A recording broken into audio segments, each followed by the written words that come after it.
مار غلام محمد صاحب نے ایک سوال پوچھا، لکھتے ہیں کہ کیا فرماتے ہیں علماء کرام اس مسئلہ کے بارے میں کہ عورتوں کے لیے سونا چاندی کے علاوہ دیگر دھاتوں کی جیولری استعمال کرنے کے بارے میں شریعت مطہرہ میں کیا حکم ہے؟ اگر وہ دو دھاتوں کو ملا کر بنایا گیا ہو تب کیا حکم ہے؟ بسم اللہ الرحمن الرحیم۔ الجواب بعون الملک الوہاب، اللہم ہدایت الحق والصواب۔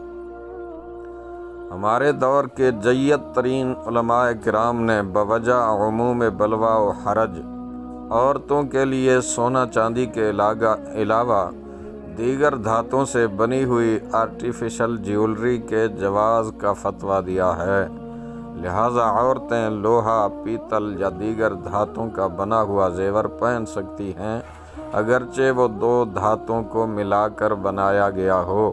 واللہ اعلم عز وجل ورسولہ عالم، صلی اللہ تعالی علیہ وآلہ وسلم۔